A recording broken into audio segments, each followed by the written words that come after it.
All right, ladies and gentlemen, boys and girls, children of all ages, welcome back to the Run Home Podcast, where I'm your host, Jason Zubaz Havey, and I am joined today by a good new friend of mine, Perry Carter. Perry, welcome to the Run Home Podcast.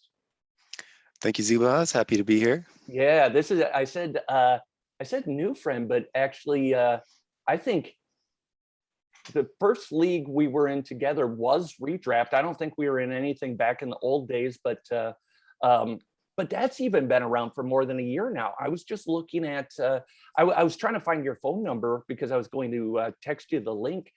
And I think our first text message was like in September or something of last year. So does that sound about right?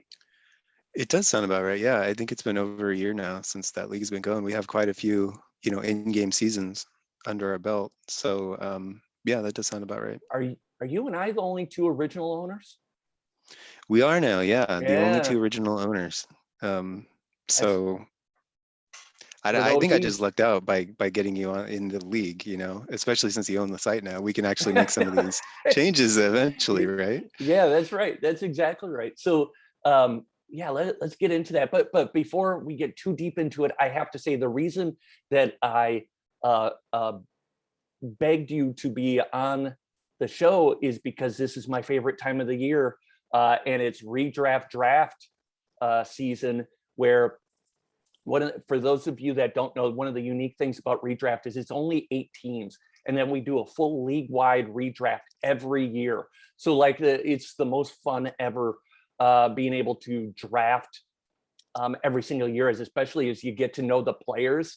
And so I have something I need to expose right now. The reason that I am clearly the best owner in the league is not accidental. It's because I have a piece of history on my side that I use every year for the draft.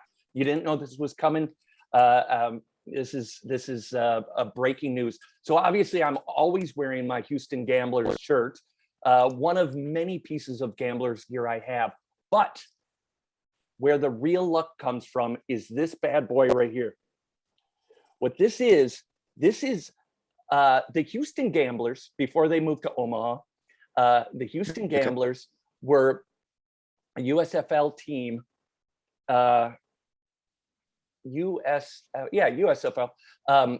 And this was Jack Party's hat, the original coach of the Houston Gamblers, and the hat that he was wearing when he drafted Jim Kelly, the greatest draft pick of all time. Wow. Yep. And that is why I've won a total of 1 World Series in like 13 seasons when there's only 8 teams. Yeah. That's where all the luck comes from. Well, that's the same number of World Series I've won, so I can't really hate on you for that. Yeah, I mean, but that's, it does expose a lot of parity, doesn't it? This league, just because of like the talent you're drafting. It just I don't know, wherever you want to start, if you want to start with the idea for the league or wherever you want to start. Well, first I want to talk about this Gambler swag, because when you started showing off the Gambler swag, which was really early on, like by season 3 or something like that, we saw this, and I was like, is there like a Gamblers, like, has that always been your CSFBL name, or like, Nope. or did you create this Gambler swag just for redraft? And I was really curious. When I started in the league after the second draft, I was so in, because I was like, it was so entertaining to me that I just decided to dive all in on it. And I was like, there has to be a team named the Gamblers. And then it dawned on me, the Houston Gamblers, and I live in Texas. So I bought this shirt, and then it just kind of progressed from there. I got addicted to it. Gotcha. Nice. Yep. I like it. Yeah. And, drafting has always been my favorite part of, honestly, I think sports in general. Like the NFL draft, I probably enjoy more than the Super Bowl, and in CSFBL, I or enjoy like the in draft. Madden. Like, I don't know if you ever played like Madden football. Oh, and you sim it and all that. Yeah. And drafting and simming. Yeah, because that's what I like. I like building teams, It's so even in CSFBL, right?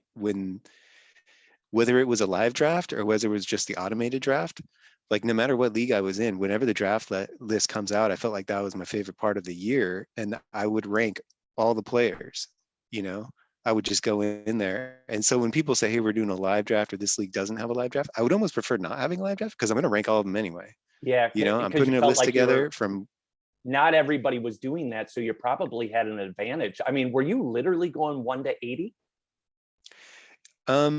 I would look at all the players and I would end up drafting or ranking probably 1 through about 45. And then the rest of them, I would just be like, these guys aren't worth it, you know? But yeah, I would go through the list of 80 and I would go 1 through 45 or 1 through 30.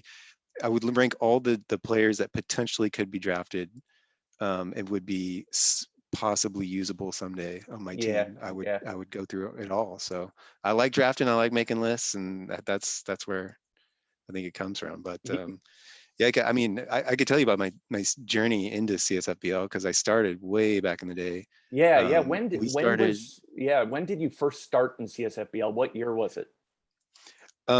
It was early 2000s, like Oh, really so early 2000s. yeah, like right Yeah. at the beginning then. Yeah, because I came in like 2004, and I think it had been around for like 3 years prior to that. Yeah, I could have came a little bit before that. I can't remember exactly, but I played Weeble, the boxing sim game. Oh yeah, I did too. And yeah, and so that was a game that I was really into, where it was like a text-based game, but it was much more. You had to put much more time into it than you did CSFBL, right? Where you had to make your fight plans, and so I would type on my fight plans, and they'd be like Word documents, like 2-3 pages of fight plans, and then I would test them in the sim and tweak them, and and then it would sim for the week, and the more time I put into it, the better success rate I has, and then I would win world titles in there. And I switched over to CSFBL because Brian, who created the site, did used to play. I read an interview where he said I got the idea from CSFBL by playing Weeble. Yeah. So when I read that, I was like, well, I'll check out his game. Like I like boxing and football way more than I like baseball, but I was like, I'll check out this game. That's the link that I got over into CSFBL. And because I was in college at the time, the class schedule was getting more and more, and I was working and going to school at the same time, I was like, I need something that doesn't take as much of my time, because Weeble was really labor intensive, right? Mm-hmm. So in this, you draft your team, you sign some free agents, you set your lineup, and then you could just watch the results come in without having to do a whole lot. I felt like the more I tinkered with my team too, the more I screwed it up. So you just kind of set it and forget it and watch the results come in. So my first league was the show. Oh I don't know if you yeah. remember that. So the show. Yeah. God, I haven't Yeah. heard that name in a long time. That was like one of the first 20, maybe 25 leagues. It was a real early one. Yeah, so I could probably go back. So there was a team called the Arizona Law Dogs, and they had won, I want to say, like 4 of the first 6 World Series, and then the owner dropped off. And so I came in looking for a team, and I said, well, this team, has a legacy, and so I'm going to try and keep up the legacy by winning some more. And so I took that team and ended up holding on to that team for a long time and got in some good rivalries. Demo was the commissioner, and he had a powerhouse of a team. And then I had a rivalry with Joe Blow. I don't know if you've ever been in a league with Joe Blow before. Yep. Yeah, he's still kicking around, and we're both in the show still. So is the show still around? it is, yeah. I left the show more than once, like at least 3 different occasions, because it was at the point where it was going to be purged. Yeah. So I figured up, it's not worth being in this league anymore because there's not enough. But it's full now. Demo did a great job, like bringing it back up. That's awesome. Yeah, so it's still around, it's still kicking. I have a team that I putter around with in the show, but it was fun though, because going from Weeble, where it's very labor intensive, to just kind of set it and forget and watch your team go, I was like, there's got to be another element that I could put into this, because the gap in the effort that I was putting in the 2 games was different. So I focused it into trash talking, right? Yeah. And I would be Yeah. this character. I was this Muhammad Ali, I'm the greatest. kind of character. I was a heel, everyone hated me. And but an sometimes I pushed it a enjoyable little. heel, right? Like your I trash thought talk was so. fun enough that I thought so, but I think there were times I think I pushed it a little too far, and I think Joe Blow legitimately hated me sometimes because he was who I focused my target on because he was one of the better owners, right? So I focused all my trash talk on Joe Blow, and most of the time I thought he was in on it, like deep down I know I'm like insecure. Every move I make in the game I'm like, is that the right move? But my character was like, you guys are so stupid for letting me get this free agent, you guys are so stupid. I got the best player in the draft and you guys are all idiots, and all this stuff. And because it's just more fun to have a character that you can trash talk and everything. So I know. But I know when you and Brian Whitfield that first season had that little dust up, it really reminded me. I was like, I know what Zubaz doing. He's trying to make this league fun, and that's Brian exactly right. didn't feel like he was in on the joke, and so I was like, that really felt like your situation and my situation were very similar. Well, he seemed like he was in on it for a while. Like it seemed like he was trying to have fun back and forth, and then after he lost that playoff series, like he just like accused me of just full on bullying. And ironically enough, his team name, if you remember, was the Bullies, which I thought made it even funnier. It was funny. Yeah, because you're exactly right though. I thought it made it fun, and so kind of like when Clone joined the league, because I know him pretty well. Like I really laid it on pretty thick with him because I knew I could take it further. And but that is what makes it fun, right? Like it makes it more. You're building essentially a narrative, storyline, a backstory, whatever around these text-based sims. Yeah, absolutely. And so yeah, I was in the show for a long time. I was this trash talking heel. And I wasn't that good at the game. I was pretty good at putting offenses together because that's pretty straightforward. But I had no idea how like defense and pitching worked. I was throwing darts. Um, and Daniel Patton, he was kind of a main, like a big name, I think, at the time. Do you remember Daniel Patton? God, it sounds so familiar, but I just can't think of. Yeah, I So can't think he of it. was a good manager for a long time. He was a commissioner in Little League and a league to rule them all. And then I believe he was just in a lot of leagues, right? And he was one of these major like players that in the game at the time who really knew what was going on with the sim and how to play. And he needed somebody to take over for the teams he was commissioner for. So he kind of brought me in as like, hey, you're active on the forums, like you kind of know what's going on. And so he kind of showed me the ropes a little bit. So I probably would have to thank him for all of my knowledge in like how range works for defense and what kind of pitchers are better than others. And I think my knowledge has progressed since then, but he's the one that really brought me in. And so then I really learned how to play the game. And I went back to the show and I just mopped the floor with everyone, because that had more of a feel of a Greek league, like not the top notch owners. And then, I was playing in some of these really, really competitive leagues. I was in like a league to rule them all was one that has a wheel draft instead of a regular draft, which I thought was cool because one of the ways that I got frustrated with the game was it became really easy to win World Series, even in the most competitive leagues, because I won a World Series in every league I was in, even the most competitive leagues, like the best leagues out there, because tank and bank, that's the way to win, right? And there's really no way around it. You tank and bank and you win, even in the wheel draft, which was a good way to try and prevent tank and bank. All you do is you trade away all your players and then you get all the draft picks. And you just try and then, stack draft picks in a single season. Exactly. Yeah. Exactly. So really tank and bank was the only way to get a powerhouse team. And you can win without tank and bank, but it's a lot you have to harder. be You a have a lot of lot more mediocre committed teams. to it, right? Like you have to be really committed to trading, being on top of the free agent list. It is those like day-to-day management things whereas tank and bank, or as I like to refer to it, cycling, cycling.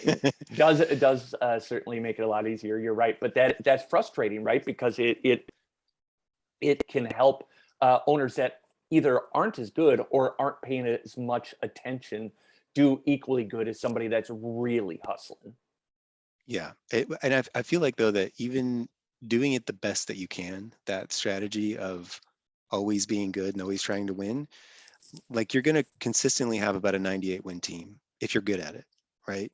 But if you tank and bank, you're going to have a period of about 7 seasons all in a row. We're going to have monster 130 win teams, you know? I don't know about 130 wins, but you're going to have I these, know what you're saying. dominant teams with 3 Cy Young Award winners and 6 MVP candidates, and you're just gonna crush everyone. And you might not win World Series. Maybe you'll win the same amount of World Series with both strategies, because you're gonna have these big 20-year gaps where you're just putting together this team. But yeah, it's pretty frustrating as a guy with a really solid, consistent 98 win team to go against these 130 win powerhouse tank and bank guy. It just seems like there's less skill in that. So that's what frustrated me about the game at first, where I just felt like there was too much incentive to tank and bank. And then for a league to rule them all with the wheel draft, even, that when your time comes to get the first overall or the top 5 draft pick, then it's very luck dependent on how good the draft list is. Because the guy before you got this Hall of Fame pitcher, and then when it's your turn to draft number 1 overall, it's like you get a halfway decent, third right baseman fielder. or something. Yeah, right fielder, and you're like, well, that kind of sucks. It's like we had the same opportunity and the same skill level to draft that person, but his team is going to be a lot better than mine. So I left the game for a number of years, and when I came back, I went on the forums and I said, hey, we were playing a fantasy game. Let's do it like an actual fantasy football league or fantasy baseball league, where we draft, we put everything in there, we draft it all. And there was a lot of negative responses on the forum, but like that would take weeks to redraft every time, right? And so I said, I don't think it would be that bad if we had the right owners, we had the right, conditions in. And I've never ever been a commissioner ever in CSFBL. I've always been a player, not a commissioner. But I was like, I have this vision. I think this is the best version of this game, of CSFBL in general. I think this is the best version of it, and it's in my head, and I think this is the way to go. But nobody has it, so I'm going to create it. So I created it, and I started trying to recruit owners, and like nobody wanted to play. I felt like King Rat, right? Trying to get people into Dynasty. Beg them into going to Dynasty, which I was in Dynasty for the first season, by the way. And it's a cool league. I just didn't have time for it. It's a lot of work. So what I did is I just kind of like how Daniel Patton, I was like, this guy's active on the forum. Let's just see if he'll want to play. And I just kind of going and begging people to play, and eventually I got 8 people. And I said, okay, my vision for this was about, I don't know, maybe 12 to 16 people in the league. Like full league, I think I agree would take too long. But I would say, as long as there's an even number of people that there's no competitive, advantage, then I'd say let's just run it and go like a sit and go tournament for a poker. That's online right. poker. That's how I explain it to people. Or like FanDuel or something like that, where you go in, you pick your team and you go. It's like daily fantasy sports, where you just fill up your table and go. So that was the idea, and I went around and I didn't know who you were. Like strangely enough, like the Classic League, which is I think the most active and probably one of the best leagues in the history of the site, I had never really been involved with or heard about it at all. So I just kind of lucked out, being like, all right, here's an active league, here's an active owner. Let's ask Zubaz if he wants to join.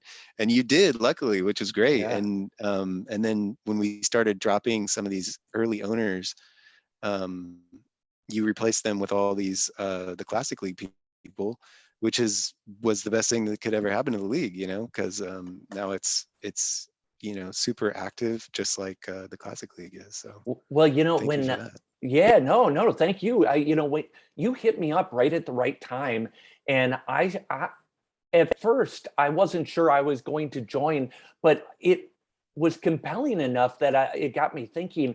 And then kind of like you, I had this thesis that started to build in my head that this could become really fun and really addictive, but it was going to be predicated on getting owners that felt that same way.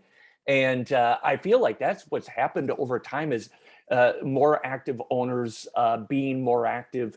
And now, this, well, and I got to tell you, it is so much fun, because the one part I didn't anticipate is I was thinking that the loyalty to the players would be lost, but in some weird way it exists even more, because we have interesting rules around renaming rookies. And when you're in the draft, you can see people's styles are a little bit different. And then there's this strategy that I didn't think about it as well, where you're thinking about what everybody else's strategy is and which players can drop. And it gets it gets really interesting. And but then it's still fun to see all of the players progress, as opposed to just yours, where I thought it would be the opposite, that you wouldn't care about any of them really, but it's been the exact opposite. It's been, I could tell you in depth more about every player in that league than any league I've been in. And yeah. And the thing that is getting me excited right now is Clone had the idea of trying to put the draft on Discord. And in my head, I thought it was just a replacement for the text messaging. But now that I see what we're able to do there and automate there, I feel like that's about to take the league to this whole next level, because of how it's able to integrate the draft itself. Now, someday we'll have all that built into the game, but for right now, it blew my mind. I was like, this, kind of like you with, this is the best of what CSFBL can be. This is what I'm seeing right now is the best of what the player management and draft strategy can be. And it just has been, it's been my favorite draft so far, and we're just a couple rounds in. Yeah, it's been a really fun draft this year. With the spreadsheet, the way that it works, I've been, it's really impressive the way that they've gotten that to work. And it's also been fun this year because we had a big trade, right? Big trade that went down today. Yeah, that's one thing that doesn't happen in this league is trades, because there's no draft, or like a low binder draft, and there's you're only there for 1 year. But you made a big draft this year, or a big trade this year. Yeah, and it could blow up in my face. It very well could, because we've never really had a trade of this kind on draft day. So for those listening, I traded a player and a pick, which was the first time that's ever happened. We've traded picks before. Yeah, so it was a player in the second round, my future 11th round, and I think 18th round for a player drafted in the 5th round, and then the 7th round upcoming, right? So it was basically 2 mid-round picks for a really early pick and a couple of later picks.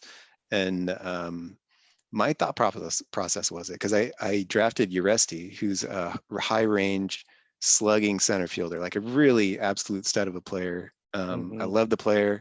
He was very very happy to draft him in, I think, an early to mid 2nd round of an 8-person draft, which is very high. Like he's like a top 10 player, right? Yeah. But as I was going through it, I was realizing that I was pretty sure I was going to pivot to do a small stadium team. And so you don't really need a high range shortstop in a small stadium.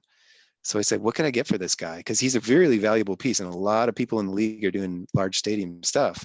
And I really feel like to do a large stadium, you're going to need a player like that. So, obviously I want a Jack Walsh, because like you were saying, I have an affinity for Jack Walsh. He was on my team when I won my only World Series.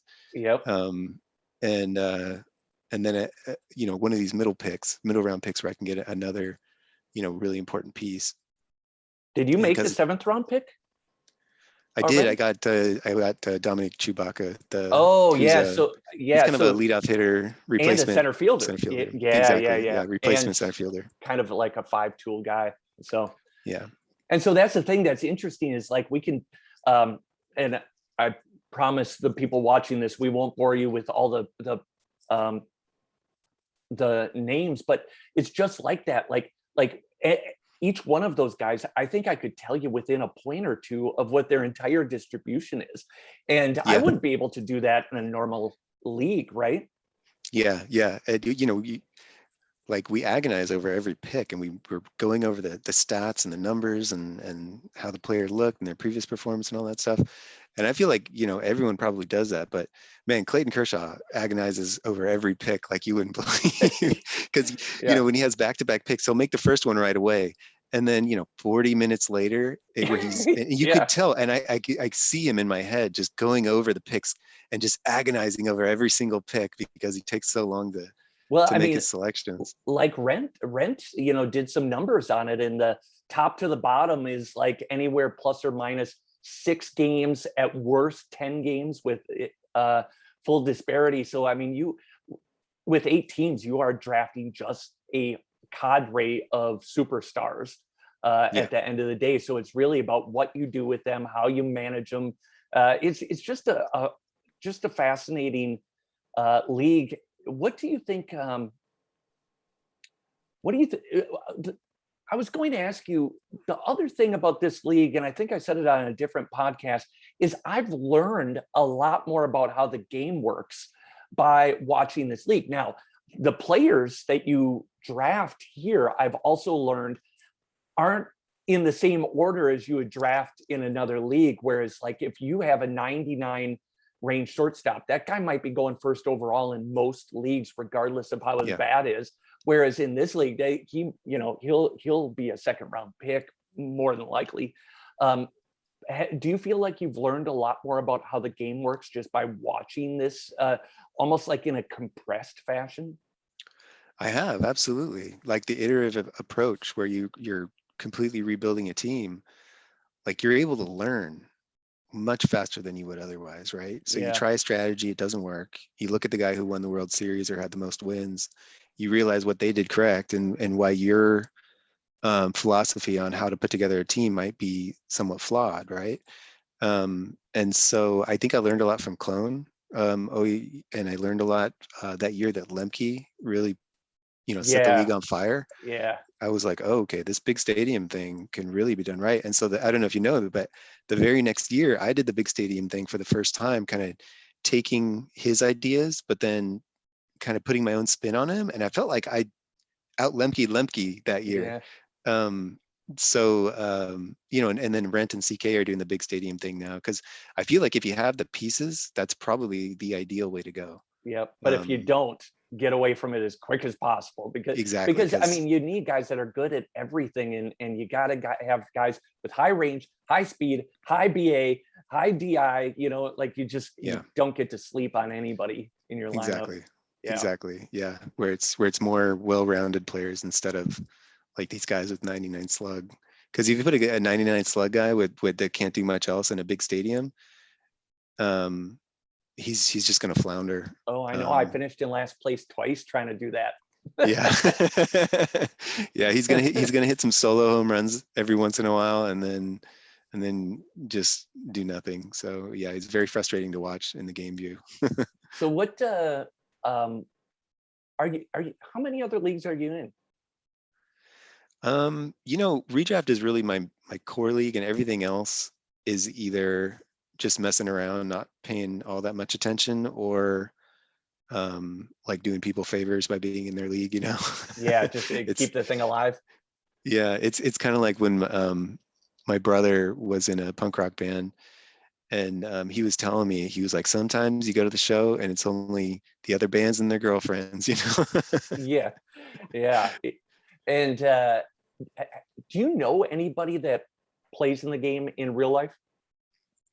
I did a while ago, where I had a friend, a coworker, who was really into baseball, and I told him about the game, and he joined the show actually for a little while. Nice. He played. He was one of these guys who was like really intense and into it, where he would call me and we would have hour-long conversations about his bullpen strategy, And then after about, I don't know, 6 months or so, he was quit the game cold turkey and never looked back. He's just one of those guys that was super intense and focused on things, and then he would move on. Whereas I tend to hold on to things a little bit longer. Yeah, me too. All right, so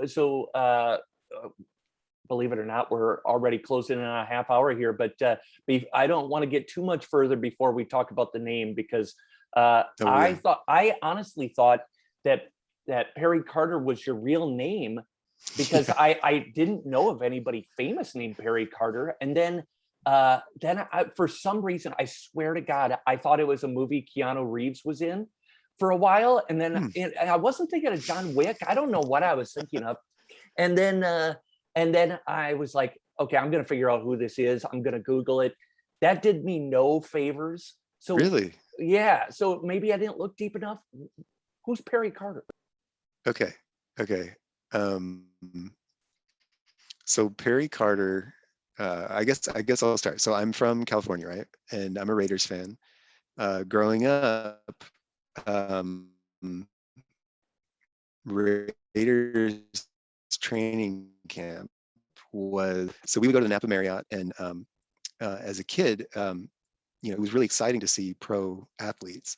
For sure. And the first Raider player that we were able to flag down in the parking lot to get his autograph, because this was a closed training camp, by the way. Raiders had closed training camp, so they didn't really advertise that they were there. They didn't really want fans, and so it would just be like a group of hardcore fans who would kind of huddle up and like reach out to players as they were walking to camp or walking to lunch and stuff. So one of the guys who gave me his autograph was this kind of like third string defensive back named Perry Carter. And, so it is him. He's the only thing that comes up in Google, but I was like, there is no chance it's him.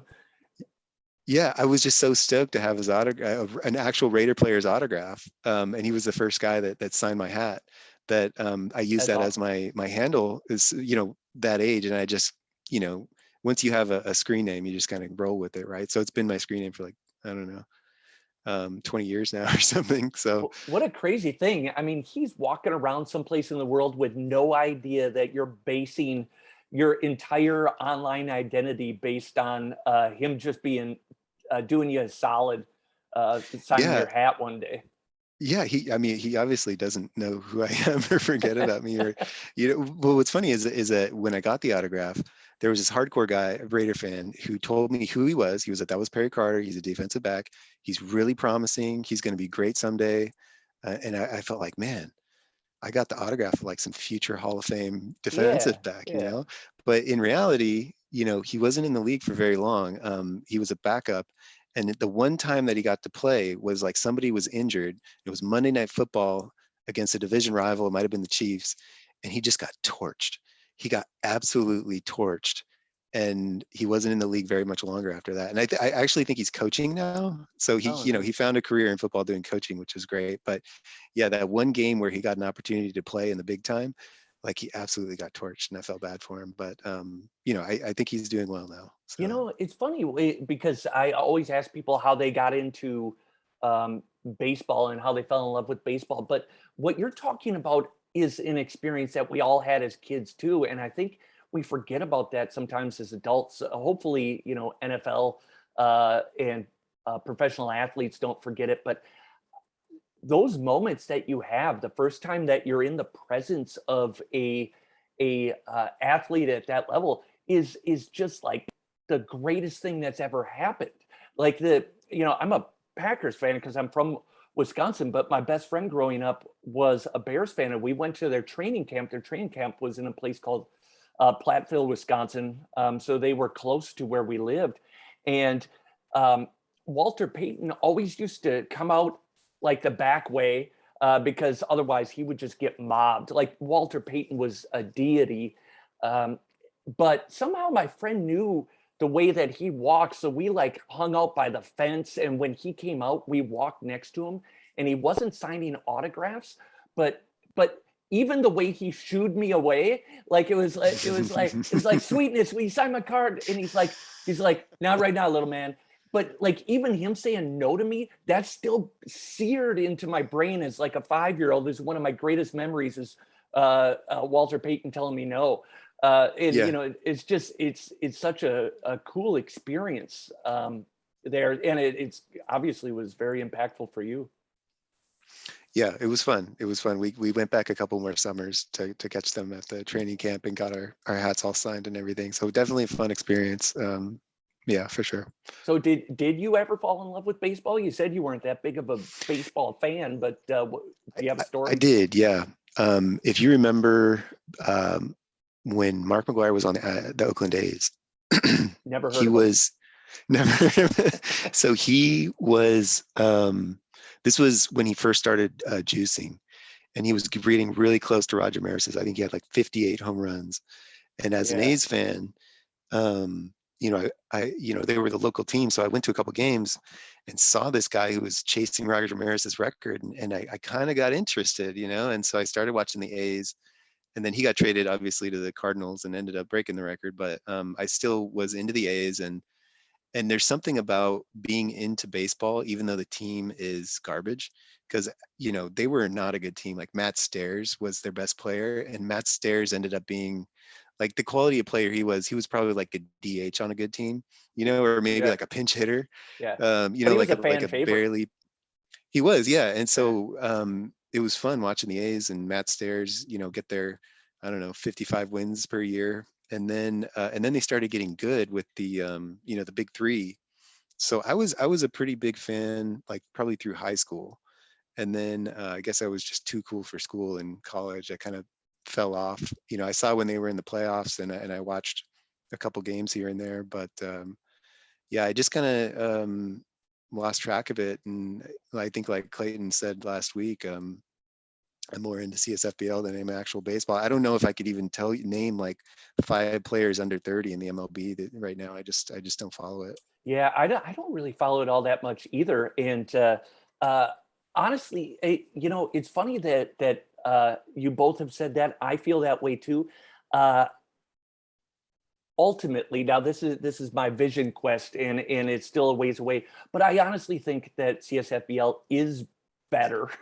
Now people are going to Yeah. shit all over me for saying that, but when you think about like the flexibility we will eventually have, you can manage a dozen teams. You personally can manage these teams. You can manage the strategy. You can play, 8, maybe even more sims a day someday. You can there's a fantasy aspect to it. There's a DraftKings aspect to it. There's a managerial, operational aspect to it. And I think like given the choice, I think once we get the game right, more people would choose to play CSFBL than watch baseball eventually if we get it right. I think so. Yeah. Like I was a football fan and then I started playing fantasy football, and it's like, the team doesn't care if Yeah. your fantasy football wins or loses. So why should I care that your team wins or loses? It's like I'm about, like, I put my money in to see my fantasy football team win. And it's similar to this, like you're invested in it. You're not necessarily invested in what millionaires and billionaires are doing with their teams. Yep.